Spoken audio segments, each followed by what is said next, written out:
사연 셀링을 찾아주셔서 감사합니다. 딸아이와 단둘이 살고 있는 돌싱이자 엄마입니다. 저는 결혼이 다른 또래에 비해 늦었어요.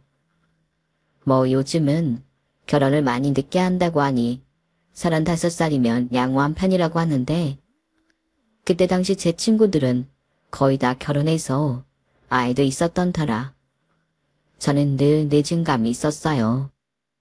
사실 저는 부모님과 고등학교 때부터 떨어져 생활했기 때문에 가능하면 결혼은 빨리 하고 싶었는데요. 그건 어디까지나 바람일 뿐. 제 꿈이 변호사가 되는 거라 대학 졸업 후 서북고시 공부하느라 남자 만날 기회가 잘 없었어요. 뭐 짧기는 틈틈이 연애 비슷한 걸 하긴 했지만 역시 공부에 방해가 되는 것 같아서 3달을 넘기는 경우는 없었죠. 그리고 드디어 사법고시를 패스하고 변호사 배지를 달고서야 저는 연애다운 연애를 할 수 있었는데 제 연애 상대는 저와 같은 로펌에서 근무하는 사무장이었어요. 그래서 그런가 기껏 어렵게 변호사까지 됐는데 왜 주변에 널린 다른 변호사나 판사, 검사 같은 남자를 만나지 않고 사무장을 만나냐고 제가 아깝다고 말하는 사람들도 많았는데요. 사실 저는 제가 변호사라는 것을 빼면 그리 내세울 것이 없는 사람이었어요. 요즘은 개천에서 용이 나지 않는다고 하잖아요. 아마도 제가 그 희박한 확률의 주인공인 것 같은데요. 그래도 저희 부모님은 아직까지도 작은 지방 면사무소에서 근무하는 공무원이라 그나마 나은 편이지만 그동안 제 공부 뒷바라지 하신다고 모아둔 돈이 없으셨어요. 그래서 변호사가 되고 제가 다달이 얼마씩 보내려고 하면 그건 극구 사양하셨는데요. 자식한테 뭘 바라고 한 일이 아니니 저희 부모님은 저만 잘 살면 된다고 그 어떤 것도 저한테 바라지 않으셨죠? 그러면서 오히려 저한테 버는 돈 아끼면서 좋은 남자 만나면 시집 가라고 하셨는데 그래서 늘 한결같이 조건이 아닌 사람의 성품을 보라고 신신당부하셨죠. 그리고 지금은 이혼해서 최악의 관계가 되었지만 연애할 당시 전 남편은 저와 저희 집에도 지극정성이라 저희 부모님이 마음에 쏙 들어하셨는데 그 정도로 전 남편은 싹싹하고 서서한 것도 잘 기억해 챙겨주는 그런 타입이었어요. 그래서 저도 전 남편과 함께 있으면 편하고 심적으로 많이 의지하곤 했는데 그러다 점점 제가 더 전 남편을 좋아하게 되더라고요. 전 남편은 아무래도 제가 나이도 2살 많고 자신의 상사급인 변호사다 보니 호감은 있어도 선뜻 용기를 내지 못하는 눈치였는데 제가 그걸 보다 못해 먼저 다가갔어요. 그러니 그제야 남편도 기꺼이 용기를 내더군요. 그렇게 순식간에 저희는 소위 말하는 불이 붙었고 2년 조금 못된 연애 끝에 결혼을 약속했는데 저희 집에서는 워낙 전 남편을 좋아했던지라 2팔 벌려 전 남편을 당신의 사위로 환영하셨죠. 그리고 그런 환영은 시댁에서도 마찬가지였어요. 제가 남편보다 나이는 많았지만 직업이 변호사다 보니 시부모님, 특히 시어머님이 저를 엄청 좋아하셨거든요. 그러면서 당신은 딸이 없어서 늘 저 같은 딸이 갖고 싶었다며 저한테 잘해주셨는데 저는 순진하게도 이런 시어머니시라면 잘 지낼 수 있을 것 같다는 어리석은 생각을 했었네요. 전 시댁은 남편이 고등학교 졸업하기 전까지 건물 하나를 통째로 쓰는 S전자 대리점을 하고 계셨는데 수입이 점차 줄고 20살 이후 어디에 가서 뭘 하고 사는지도 모르는 전 남편의 남동생인 두레님이 학교 다니면서 사고를 빵빵 치는 바람에 가세가 기울었다고 하더군요. 결국 건물 하나를 다 쓰시던 전 시부모님은 어느 골목에 잘 뜨지도 않는 위치로 가게를 이전해야 했고, 그때부터는 거의 인맥장사나 다름없는 것 같았어요. 그래도 다행이라면 빚이 없다는 거였죠. 저희 시아버님이 대출 보증 연체 이런 거라면 아주 치를 떠셨거든요. 그냥 오래됐지만 30평대 자가인 빌라에서 평균적으로 연 3, 4천 수입으로 그럭저럭 먹고 사시는 걸로 시아버님은 만족한다고 하셨는데, 그것도 시아버님이 에어컨 설치를 하셔서 그나마 그 정도로 버는 거라고 남편이 그러더군요. 그런데 문제는 시어머님이 그런 자신들의 수입과는 별개로 사치스러운 생활을 하신다는 거였어요. 그러니 그걸로 시부모님이 부부싸움을 자주 하셨다고 하는데, 남편이 성인이 된 이후엔 시아버님 몰래 시어머님 핸드폰 요금도 내드리고 필요하다고 하면 돈을 융통해서 들었다고 해요. 자기 딴에는 자기가 그렇게 하면 부모님이 싸우지도 않고 집안이 평화로우니 편한 길을 선택한 거겠지만, 그게 근본적인 해결은 아니었으니 그 여파는 저한테도 고스란히 영향을 미쳤죠. 한 번은 결혼 준비로 바빴던 어느 날 시어머님이 저한테 하실 말씀이 있으시다면서 찾아오셨거든요. 예, 아가, 사실 내가 고민이 하나 있어. 고민이요? 무슨 고민이신데요? 실은 우리 근석이가 워낙에 지 엄마를 끔찍하게 여겨서 지 아빠 몰래 핸드폰 요금도 내주고 나 어디 가면 용돈도 주고 그랬는데, 그런 아들이 장가를 가면 아무래도 내가 그것들이 끊길까봐 걱정이 되지 않겠니? 물론 우리 착하고 능력 있는 변호사 며느님이 그깟 돈에 째째하게 굴 것 같지는 않지만, 내가 그 돈이 없으면 사는데 조금 지장이 있어. 너도 들어서 알지? 내가 워낙 사교성이 좋아서 노래교실도 다니고 한국무용도 하잖아. 근데 그것들이 다 돈이 필요한 거라. 아, 그러니까 어머님 말씀은 지금 근석 씨한테 받고 계신 건 계속 받았으면 하시는 거죠? 그래. 아우, 역시 똑똑한 변호사라 그런지 말귀도 잘 알아듣고. 설마 결혼했다고 매몰차게 뚝 끊어버리진 않을 거지? 너도 이제 겪으면 알겠지만 네 시아버지가 아주 돈이라고 하면 치사해. 나 아직도 가계부 써서 검사 받는다. 다치 이래도 용돈 한 번 챙겨주지도 않으면서 말이야. 어머니, 걱정하지 마세요. 아무리 결혼했어도 그걸 갑자기 끊을 수는 없죠. 대신 더 달라는 말씀은 안 하실 거죠? 뭐? 그거야 나도 모르지. 내가 변호사 며느리 얻는다고 소문이 자자해서 주변에서 한턱 쓰라고 난리거든. 그럼 아무래도 지금 받고 있는 돈으로는 부족할 수도 있겠지. 그래도 뭐 지금 당장 더 달라고는 안 할게. 그냥 네가 눈치껏 나 뭐 있을 때 조금만 나 챙겨다오. 막말로 우리 아들 너보다 나이도 어리고 착해서 딴짓 안 할 거고 그런 남편감이 어디 있니? 그러니까 너도 굳이 내 아들이랑 결혼하는 거 아니야? 네? 그야 근석 씨가 사람이 좋아서. 그거 봐.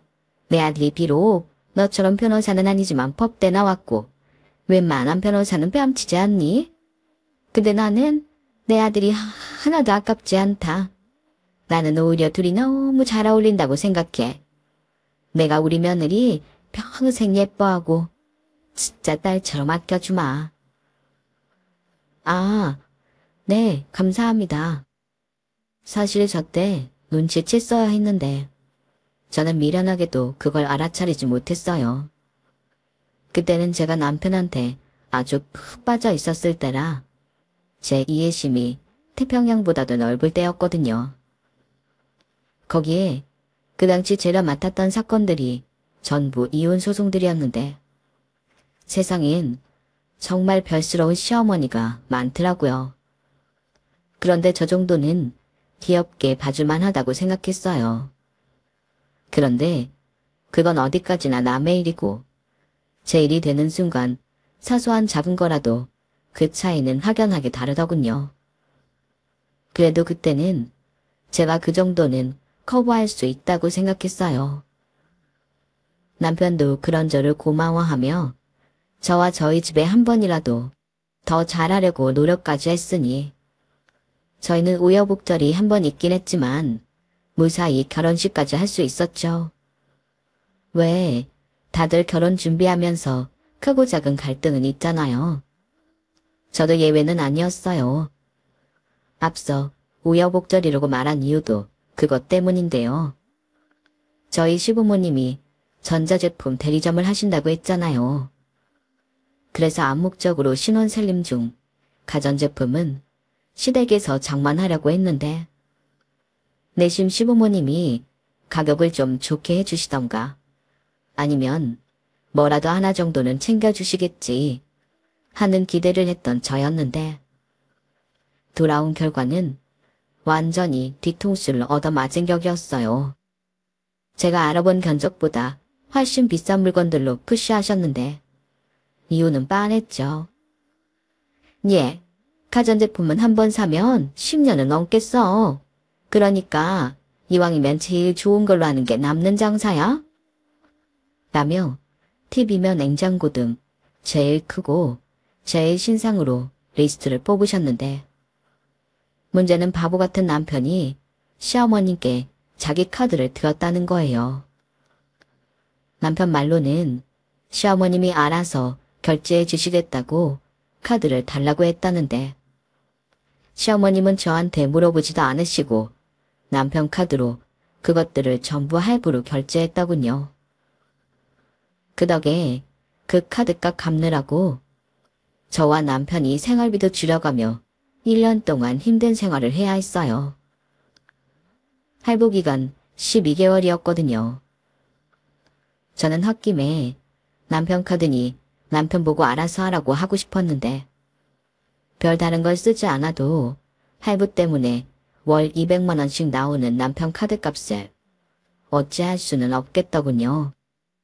그 일이 있고 난 후로는 시어머니는 저와 남편이 아주 떼돈을 번다고 생각하시는 것 같았어요.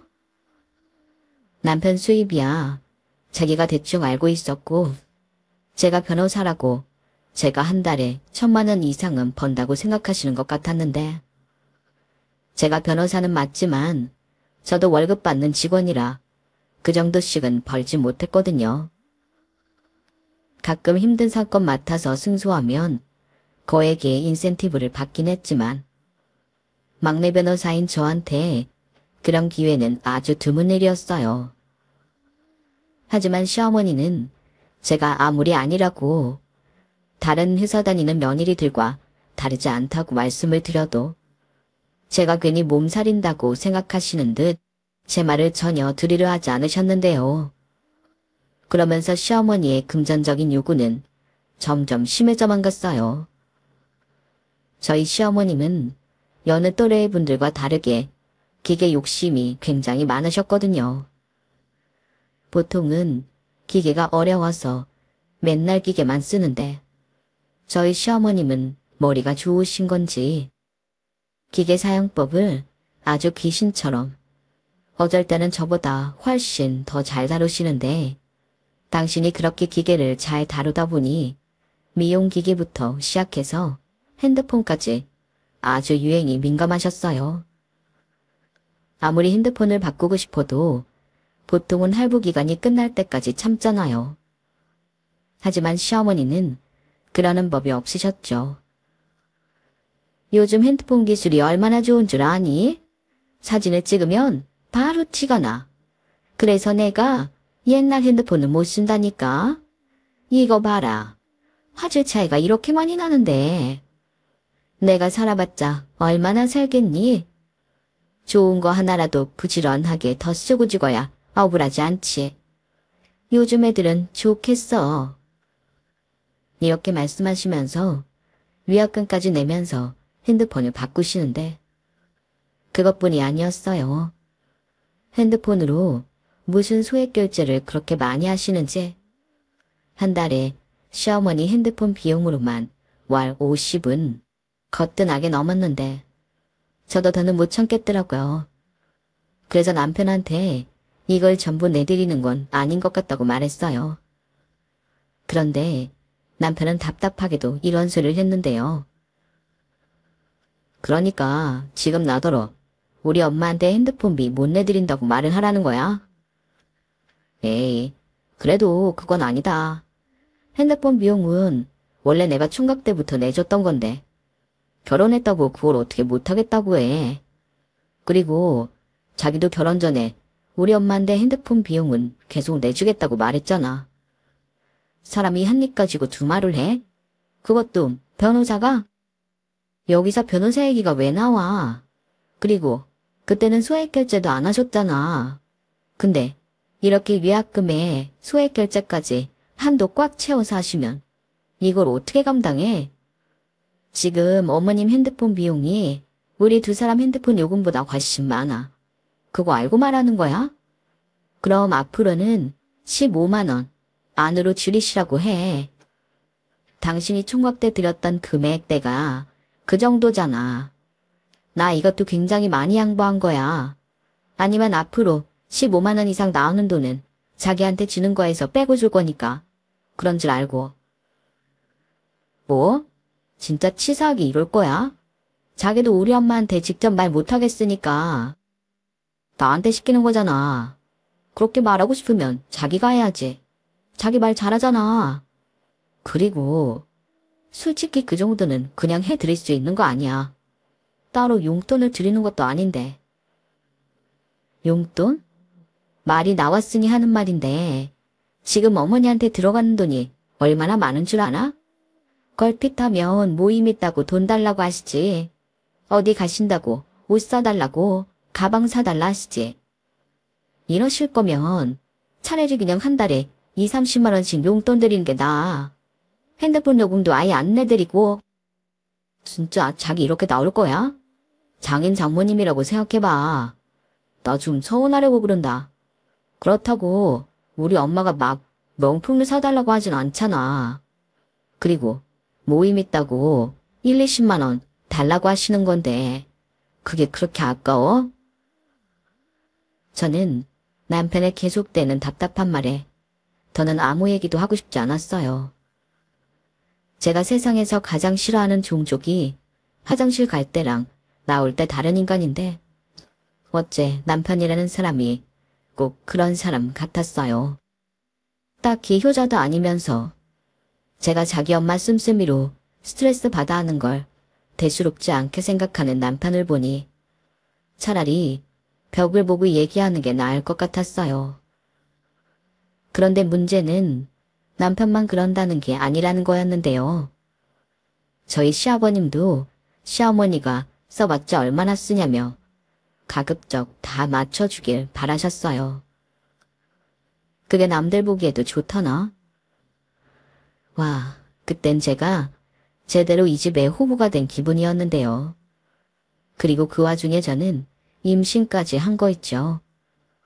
가뜩이나 시댁이랑 남편 때문에 스트레스 받는데 애가 생기니 그때는 기쁨보다도 당황스러운 마음이 더 컸어요. 그래도 저희 부부 사이에 저희를 닮은 아이가 생기는 것은 좋은 일이라 저는 애써 좋은 생각만 하고 가급적 아이를 위해 스트레스를 받지 않으려 했는데 그때 생각한 게 그냥 시어머니가 해달라고 하면 그냥 해드리자 하는 거였네요.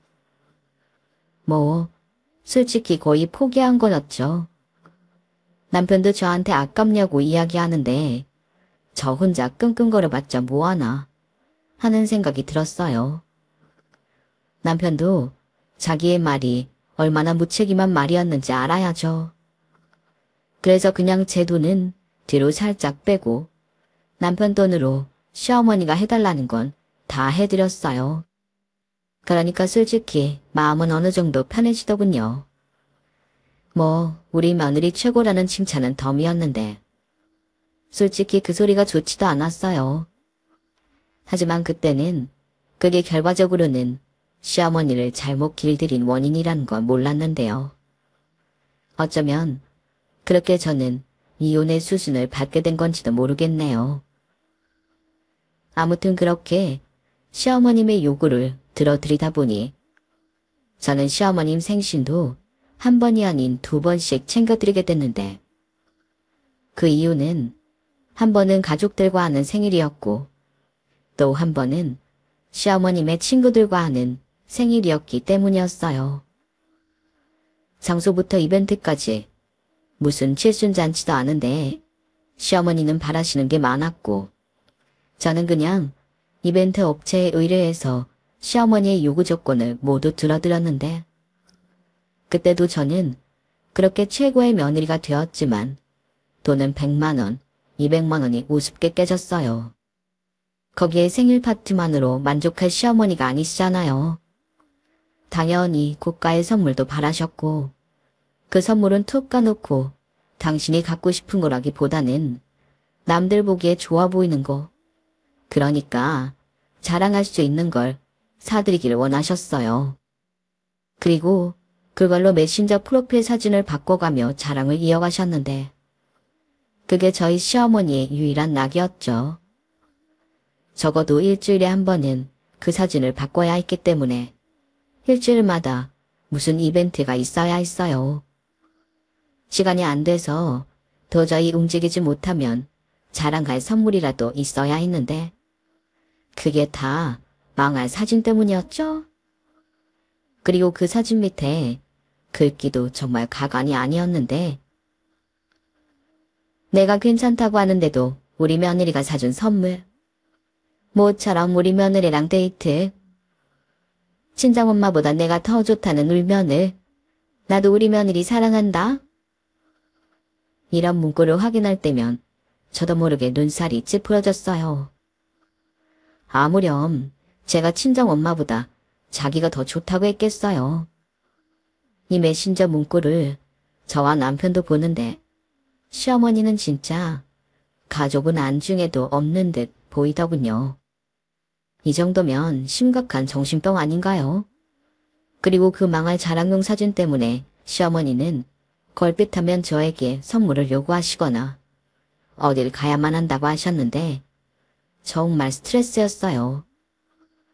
거기에 또 한 가지 이해가지 않은 게 하나 더 있었는데요.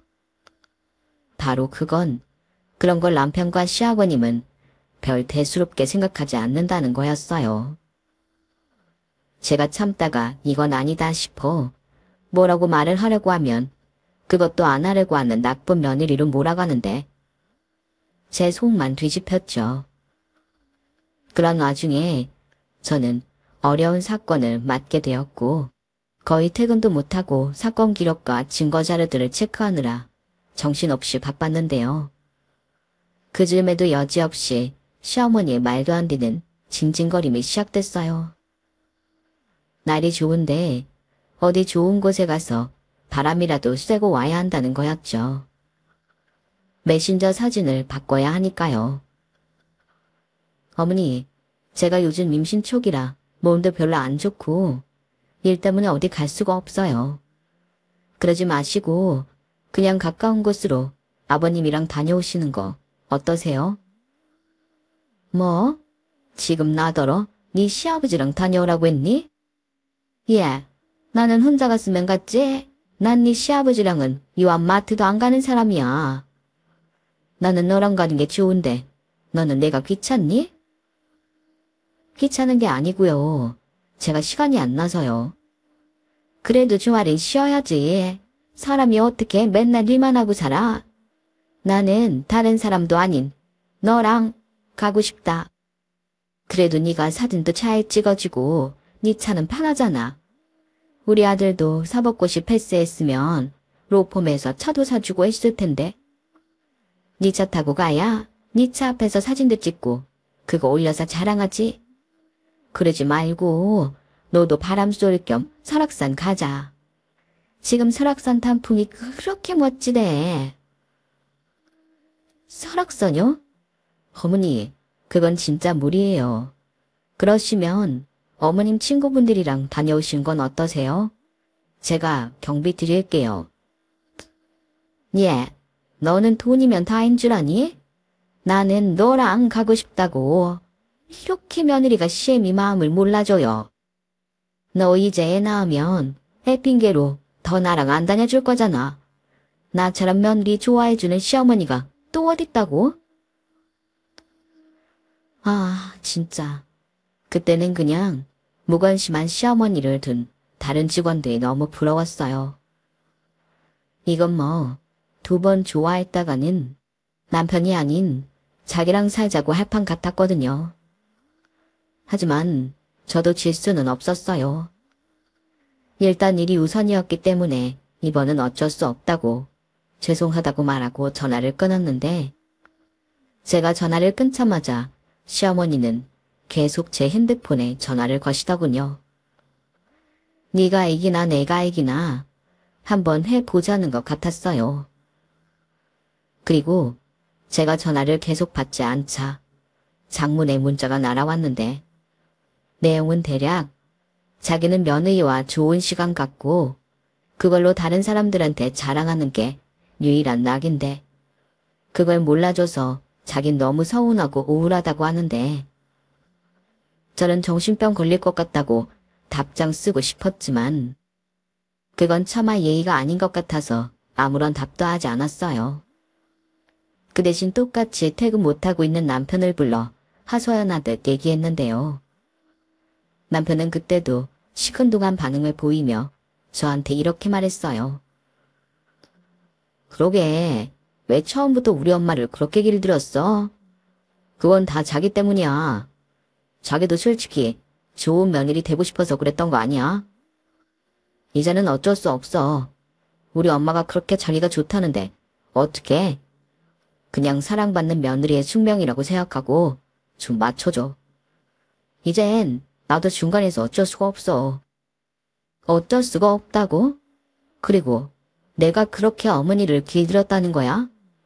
내가 핸드폰 요금부터 하나하나 따졌을 때 자기 나한테 뭐라고 했어? 그 정도는 해줄 수 있는 거 아니냐고 사람 치사하게 만들었었잖아. 그래서 해달라고 하시는 거 그냥 다 해드렸었는데 이젠 나 때문이라고? 자기 내가 힘든 건 진짜 안 보이는 거야? 내가 재판 준비 때문에 지금 얼마나 바쁜데. 재판 준비 뭐? 자기 혼자 해? 나도 같이 하잖아. 뭐야? 지금 자기가 변호사라 나보다 더 중요한 사람이라고 말하고 싶은 거야? 뭐라고? 내가 언제? 남편은 연애할 때는 전혀 그런 기미를 보이지 않더니 결혼하고 얼마 지나지 않아서부터는 제가 변호사라 사무장인 자기를 무시한다는 듯의 말을 하기 시작했어요. 처음에 그 소리를 들었을 때는 황당하고 어이가 없었는데 지금 생각해보면 남편은 이미 제가 변호사고 자기가 사무장이라서 스스로 열등감을 갖고 있었던 것 같네요.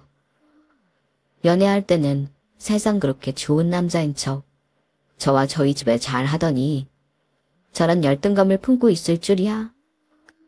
저는 꿈에도 몰랐죠. 하지만 그런다고 이제 와서 뭘 어쩔 수 있나요? 이미 저희 부부에겐 곧 태어날 생명이 존재했고 제 안에는 그래도 남편에 대한 애정이 남아있어서 관계를 잘 풀어보고 싶은 마음이 많았는데 거기에서도 여전히 시어머니 저희 부부의 걸림돌이었어요. 그래서 저는 무리가 되지 않는 선에서는 시어머니와 잘 지내려 노력했는데요. 시어머니의 자랑질 맞춰주는 게 성격상 잘 맞진 않았지만 시집살이를 시키는 것도 아니고 어디 가서 제 험담을 하시고 다니는 것도 아니니 최대한 좋게 생각하려고 했어요. 그러면 적어도 남편이랑 시어머니 일로 다투는 일은 없을 거라고 생각했죠. 하지만 그것도 저만 노력한다고 되는 일은 아니었어요. 사실 따지고 보면 시어머님도 시어머니지만 시어머니와 어울려 다니시는 그 친구들이 문제더군요. 시어머니와 친하고 그래서 자주 본다는 그 친구들은 그렇게 모이면 자랑 배틀을 시작하시나 보더라고요. 저희 어머니 친구들은 대기업 다니는 며느리, 약사 며느리, 교사 며느리를 두고 있었는데 겉으로는 웃고 있지만 속으로는 아주 경쟁이 치열했어요.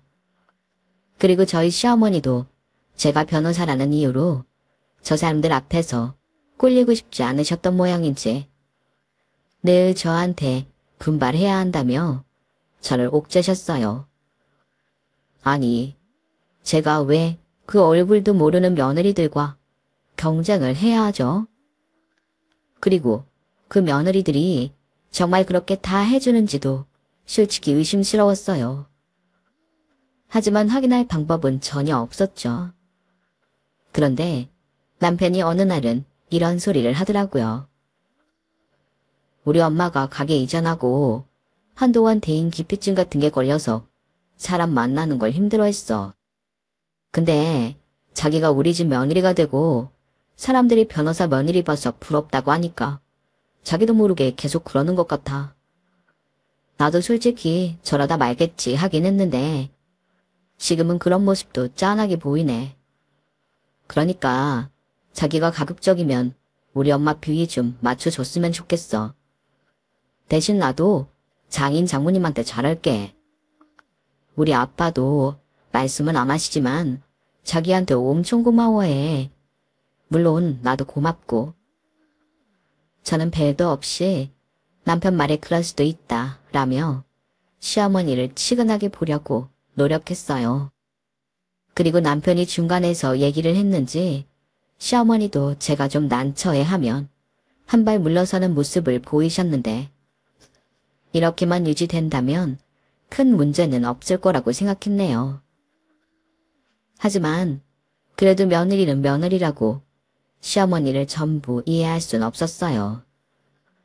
특히 명절이 그랬는데 저는 형제가 없어서 명절엔 하룻밤을 자더라도 친정에는 꼭 가고 싶은 마음이 컸는데 시어머니는 그런 저를 항상 붙잡고 싶어 하셨어요. 네가 이틀 내내 우리 집에 있어서 너무 좋았는데 당장 네가 친정에 간다고 생각하니 내 마음이 벌써 우중충해지는 것 같다. 그냥 명절 연휴는 여기서 보내고 친정은 주말에 차 안 막힐 때 가면 안 되니?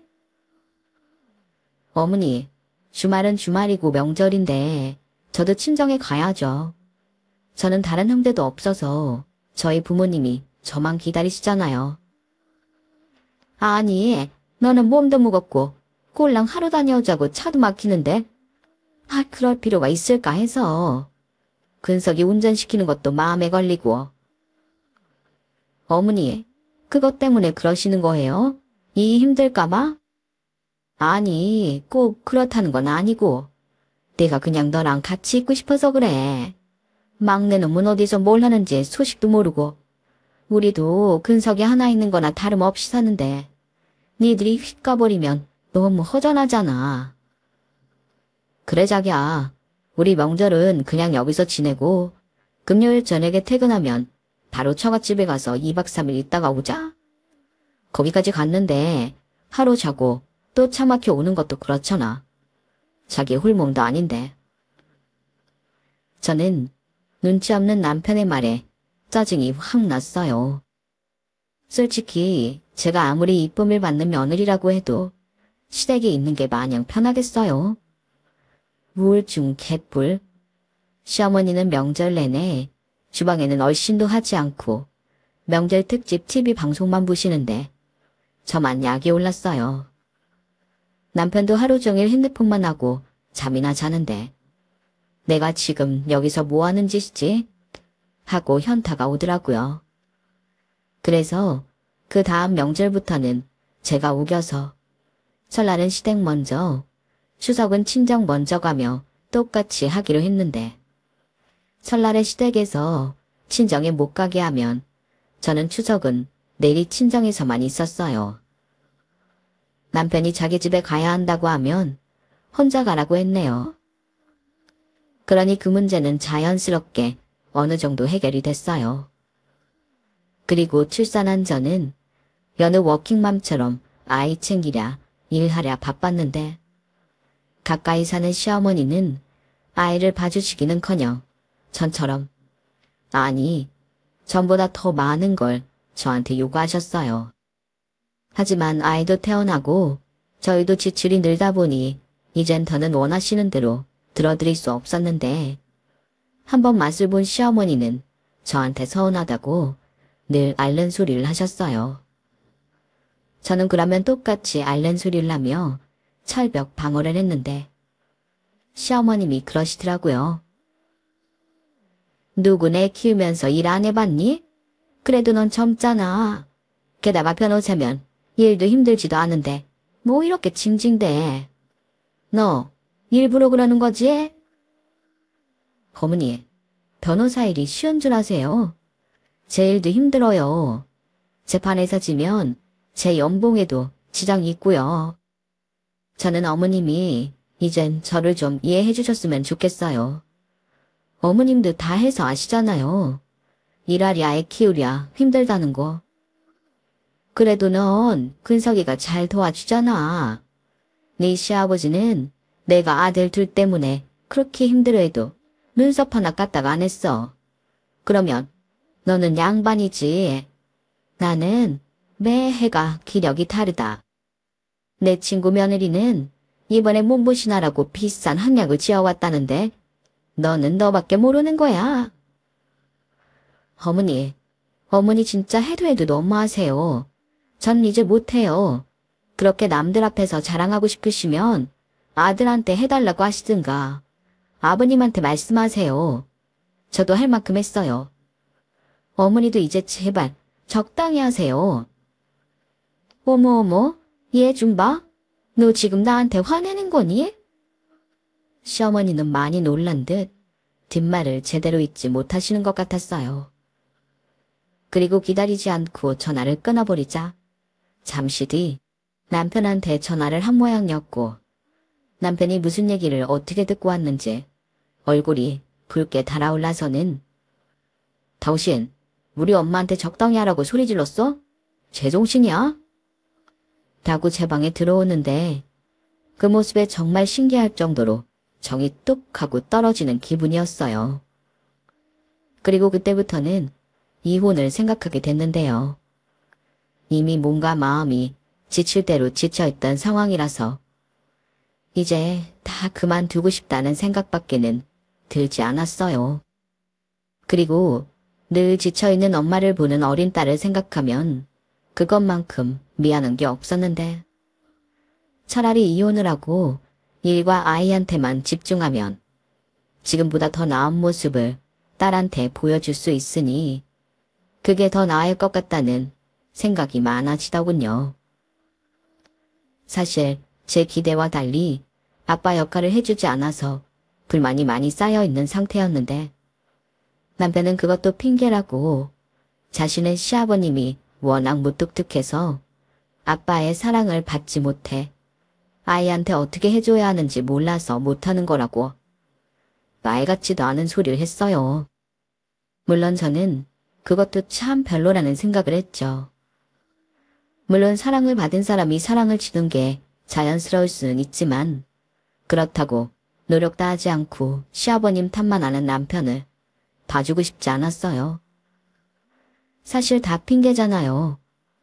그렇게 제 마음은 조금씩 닫혀지고 있었어요. 하지만 남편은 그걸 전혀 눈치채지 못했죠.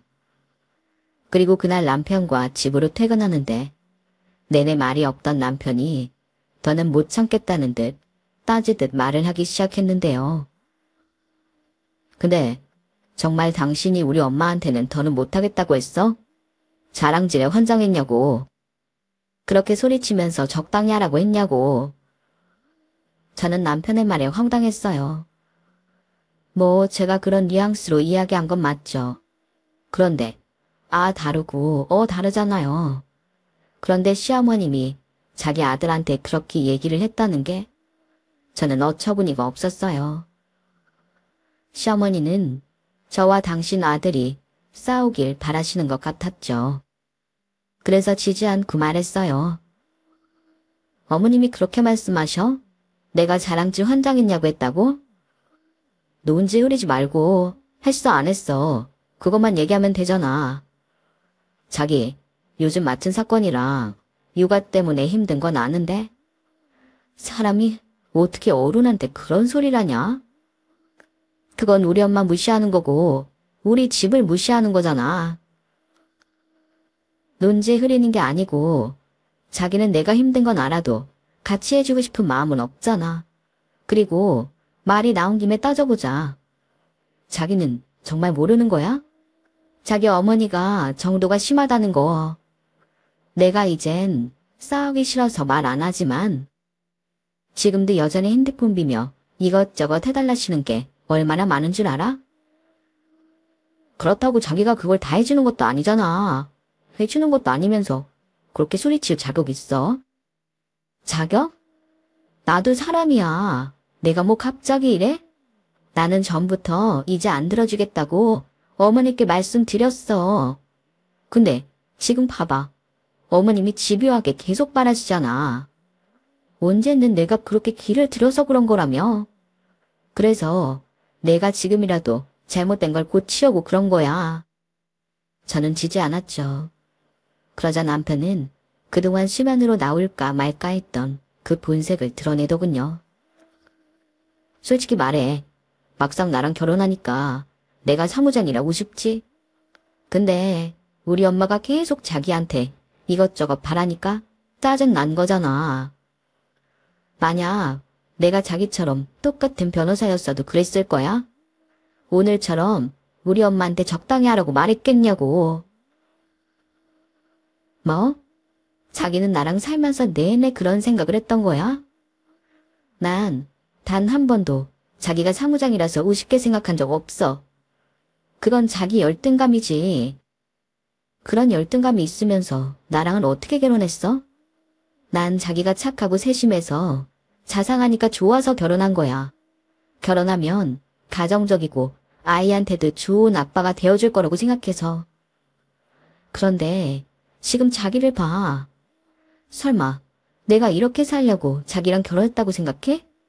어머님 일도 그래. 거꾸로 우리 엄마가 자기한테 맨날 뭘 그렇게 요구하면 자기는 어떻게 할 건데?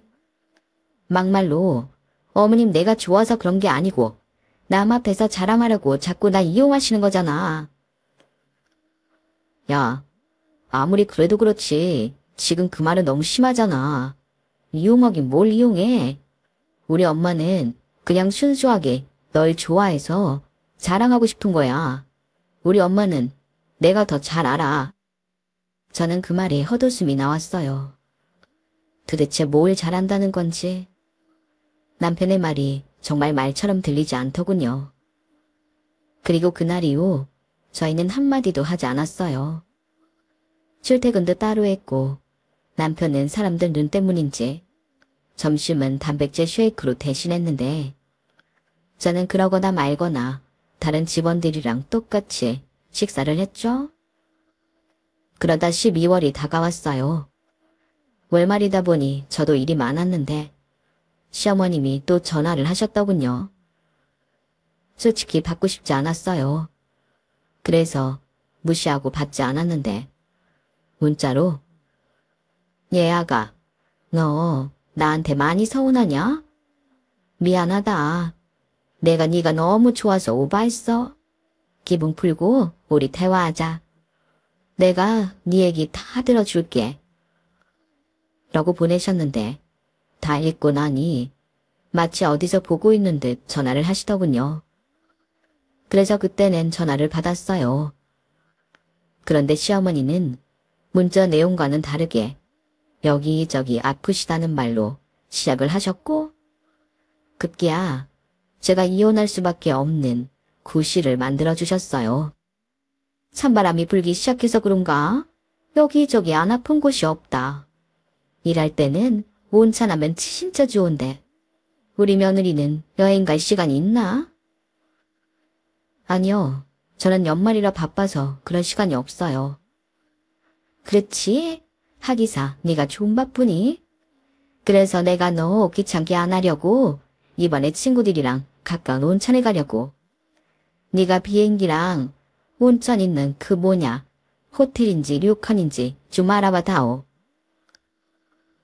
료칸이요? 어머님, 그러니까 일본 가신다는 말씀이세요? 그래, 온천은 뭐니 뭐니 해도 일본이지. 네가 지난번에 나한테 친구들이랑 설악산 가라고 했잖아. 내가 그래서 이번에도 네가 그럴까봐 친구들한테 미리 싹 말했다. 이번엔 부부 동반으로 가려고. 네 시아버지도 웬일인지 가겠다고 하더라. 그래서 우리가 쏘는 걸로 어쩌다 이야기가 됐어. 우리까지 총 6명이야. 어머니, 그래, 이번이 마지막이야. 내가 이미 뱉어놓은 말이 있어서 이번엔 어쩔 수가 없었어. 대신 일본 여행 다녀오면 그 뒤로는 너 귀찮게 안 하마. 비행기표는 다들 양심은 있어서 알아서 한다고 했고 숙소랑 식당 예약만 네가 잡아주면 돼. 전통식으로다가 그 뭐니? 일본식 음식 코스로 날라다 주는 거 있지? 그걸로 예약해주렴. 저는 그러면 그렇지 하는 생각이 들었어요. 그리고 이 수렁에서 빠져나오려면 역시 이용밖에는 없겠다는 생각이 들었고 저는 차분하게 말하기 시작했죠. 어머니, 저는 그렇게는 못 해드려요. 그리고 전에도 말씀드렸는데 제가 아무리 변호사라고 해도 그런 큰 돈을 턱턱 내드릴 수는 없어요. 뭐? 아니, 이미 친구들한테 다 얘기를 했다니까? 너, 내 체면은 전혀 생각하지 않는 거니? 그깟 여행이 뭐 얼마나 나온다고? 못해도 500만 원 이상은 나오겠죠. 6분이 한 방에서 주무실 것도 아니잖아요. 그리고 1박만 하시고 오실 거세요? 최소 2박 3일 정도는 계실 거고. 잘하면 7, 800도 나오겠네요. 아니, 그래도 내가 이번이 마지막이라고 하잖아. 어떻게 좀 해줘라. 니들이 아무리 돈이 없어도 1000만 원도 없니? 그러면 대출이라도 받아. 너 변호사라 신용도 좋을 거잖아. 아니면 카드 결제로 장기 무이자 하든가. 나 이거 어그러지면 쪽팔려서 노래교실이랑 한국명 못 다녀. 그럼 다니지 마세요. 솔직히 어머님 형편에 지금도 과하시죠. 저는 이제 그 어떤 지원도 못 해드릴 것 같아요. 핸드폰 비용도 이젠 내드리지 않을 거니까 알아서 쓰시고요. 뭐야? 네가 전에 하도 지랄해서 내가 소액 결제도 안 하는데 왜 핸드폰 요금도 못 내준다고 하는 건데? 그야 어머님이 걸핏하면 위약금 붙여서 핸드폰 바꾸시고 그러시니까 그러죠. 그리고 여행은 어차피 저랑 상의하고 결정하신 거 아니니까 어머님이 알아서 하세요. 대출을 받아서 기분을 내시든 알아서 하시라고요. 저는 이제 그만하고 싶어요. 너 미쳤니? 그만하긴 뭘 그만해. 너 내 며느리로 있는 한 평생 해야 해. 어린 남편 데리고 살면서 시댁에 그 정도도 안 하려고 했어? 네, 저는 그런 생각 안 하고 결혼했어요. 다들 왜 사무장 따위랑 결혼하냐고 제가 아깝다고 해도 사람 하나 보고 한 결혼이라고요? 그런데 제가 이렇게 삥이나 뜯기고 살 줄 누가 알았겠어요? 뭐? 삥? 됐다. 너랑 얘기할 거 없고 근석이랑 통화하마. 끊어라. 끊지 마세요. 어머님도 저희 중간에서 이간질 시키려고 그러시는 거잖아요. 근데 어머니, 생각이라는 걸 좀 해보세요. 그렇게 자꾸 저 힘들게 하면 제가 못 살고 이혼할 거라는 생각은 안 해보셨어요. 뭐? 이혼? 네, 저 어머니 때문에 더는 못 살겠어요. 그래서 어머니 아들이랑 이혼하려고요. 저 그동안 어머니한테 뜯긴 거 다 청구해서 어머니 아들한테 받아내고 이혼할 거예요. 제 직업이 뭔 줄은 아시죠? 저는 그동안 가슴속에 꾹꾹 참았던 걸 그날 한꺼번에 터뜨렸어요. 그러자 시어머니는 자기를 무시하고 협박까지 한다며 당장 저희 로펌으로 쳐들어오신다고 했고 아들 개망신 시키고 싶으시면 그렇게 하시라고 제가 물러나지 않고 맞서니 아무 말 없이 전화가 뚝 하고 끊어졌어요. 대신 퇴근하고 집에 가니 시아버님과 시어머님이 저희 집에 계셨는데 남편도 이미 자기 어머니한테 얘기를 들었는지 저를 아주 죽일 듯 노려보고 있더군요. 저는 아이한테 방에 들어가서 놀고 있으라고 말했어요. 그러니 시어머니는 기다렸다는 듯 저한테 소리를 빽 질렀는데 제가 애 들으니까 목소리 낮추라고 저도 무섭게 말했네요. 그러자 그걸 지켜보던 시아버님이 나서셨는데요. 네, 내가 그동안은 네가 어련히 잘할 거라고 생각해서 내 여태 가만히 있었는데 이혼이라니 시부모한테 돈 쓰는 게 아까워서 이혼한다는 게 말이 되는 소리니? 그깟 돈 얼마나 한다고? 네 시애미를 사람들 앞에서 망신 주려고 들어? 그러고도 네가 우리 집 맏며느리냐? 아버님, 저도 아버님한테 서운한 거 많아요. 어머님이랑 함께 사신 지 오래되셨으면 제가 이렇게 힘들어한다는 거 모르지 않으셨잖아요. 그동안 말 한마디 없이 모른 척 하시더니 왜 이제 와서 그러세요? 저도 미치겠어요. 같이 사는 남편은 꼴에 열등감에 쩔어서 질투나 하고 시어머니는 남 앞에서 자랑하려고 저를 이용하는데 제가 이러려고 결혼했나요? 어머님이 그러셨죠. 이 집에 시집 온 이상 저는 평생 이렇게 살아야 한다고. 저 이거 이미 다 녹음했어요. 저 그렇게 살기 싫어서 탈출하는 거예요. 뭐야? 자기 정말 이럴 거야? 우리 부모님 앞에서 어떻게 이래? 나도 장인 장모님 앞에서는 이렇게 안 해. 당신은 할 명분이 없지. 때 되면 몸축 난다고 우리 집에서 보약해주지. 어쩌다 처가가면 그렇게 대접받는데 이렇게 할 일이 뭐가 있어? 나도 너처럼 대접받으면 이렇게 안 해. 너 지금 내 아들한테 너라고 했니? 네, 제가 얘보다 2살 많잖아요. 그리고 말 나온 김에 저도 다 얘기해야겠나요? 제가 뭐 철인이에요? 살림도 잘 해야 하고 애도 혼자 닭 키워야 하고 변호사니까 나가서 일도 잘해야 하는데 여기에 시부모님이 해달라는 건 다 해줘야 하고 열등감 쩌는 남편 비위 맞춰주면 제가 어떻게 살아요? 여기에 저 생각해주는 사람이 한 사람이라도 있긴 해요. 어머 여보, 제 말하는 것 좀 봐. 왜요? 제가 어머니처럼 없는 말 했나요? 저도 살려고 이혼하는 거예요. 저도 저지만 이런 꼴 보고 제 딸이 뭘 배우겠어요. 고마운 줄도 모르고 부끄러운 줄도 모르고 크겠죠. 저는 제 딸이 그렇게 크길 바라지 않아요. 도대체 제가 어떻게 나을 줄 알고 여태 저를 괴롭히셨어요? 이제서 괴롭히신 만큼 그 대가 치르셔야 할 거예요. 야, 내가 또 언제 나를 괴롭혔다고 그러니? 나는 네가 너무 예뻐서 사람들한테 자랑하려고 한 것뿐이야. 아니요, 제가 예쁜 게 아니죠. 어머니는 어머니를 뽐나게 해줄 능력자 며느리가 필요하신 거예요. 그 약사 며느리, 대기업 다니는 며느리, 교사 며느리도 아마 저랑 별반 다르지 않을걸요? 저는 그동안 당한 게 억울해 거의 울먹이면서 말했어요. 그리고 재차 이혼하겠다는 의지를 그 사람들 앞에서 피력했는데 그제야 시어머니가 안 되겠다고 생각했는지 자리에 털썩 주저앉더니 제 다리를 붙들고 애원하듯 잘못했다 하시더군요. 예, 내가 잘못했다. 원천 보내달라는 말 취소야. 내가 그 망한 노래교실이랑 한국무용 그만 다니면 되지. 내가 아까는 정말 미안했다. 내가 미쳤지. 여행 가고 싶어서 너한테 대출까지 받으려고 했으니 내가 노망이 들었다. 그러니까 마음 좀 고쳐 먹어라. 뭐? 대출? 이건 또 무슨 소리야? 아버님 모르셨어요? 어머님이 제가 돈 못 보내드린다고 하니까 대출 받아서라도 보내달라고 하셨어요.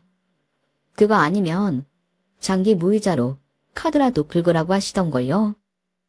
뭐야? 이 옆에 내가 돌았나? 여행에 환장했어? 뭐? 대출을 받아서 돈을 달라고 했다고? 도망 난 거 맞네. 근데 왜 아까는 그런 얘기는 쏙 빼놓고 했어? 에휴, 내가 자네 믿은 게 잘못이지. 아니, 나는 얘가 하도 버릇없이 굴어서. 시끄러워. 이제 어쩔 거야. 당신 때문에 얘 이혼하겠다고 난리잖아. 당신 욕심 때문에 아들 이혼 나하면 좋아? 엄마, 진짜 왜 그랬어? 그리고 말을 하려면 처음부터 끝까지 다 해야지. 이게 뭐야? 큰 소가. 이제 봤어? 나는 항상 이런 식으로 당했어. 내가 고구야? 내가 무슨 약점이라도 잡혀서 이 집에 시집 왔어? 다 됐고 이혼 소송할 거니까 그런 줄 알아. 그리고 그동안 내가 쓴 돈들 제대로 다 정리해놨으니까 그 돈 다 나한테 돌려줄 준비해둔 게 좋을 거야. 대출은 자기가 받아야겠네. 저는 그 말을 남기고 안방에 들어가 대충 짐을 꾸려서 애를 데리고 호텔로 가버렸어요. 그리고 본격적으로 이혼 소송을 준비했고 그러는 사이 남편은 사람 보는 눈을 의식하며 소극적으로 저한테 빌고 또 빌었는데요. 저는 그러거나 말거나 이혼의 진심이었죠. 저희 부모님도 제가 이혼할 거라는 말에 바로 서울로 올라오셨는데 제가 왜 이혼을 하는지 말씀을 드리니 저희 부모님이 정말 대노하셨어요. 그렇게 믿었던 사위가 뒤통수를 친 것도 모자라 어렵게 변호사까지 만든 딸을 그런 식으로 이용해 먹었다는 게 너무 괘씸하시다면서 시댁으로 쳐들어가셨는데요. 저는 일부러 말리지 않았어요. 그 사람들한테도 보여주고 싶었거든요. 저도 든든한 부모님이 있다는 걸요. 그렇게 제 결혼은 파국을 맞았어요. 그날 이후 저희 엄마는 마음의 병까지 얻으셨는데 그건 제가 그렇게 힘들게 살고 있는지 몰라서 미안해서 그런다고 하시더군요.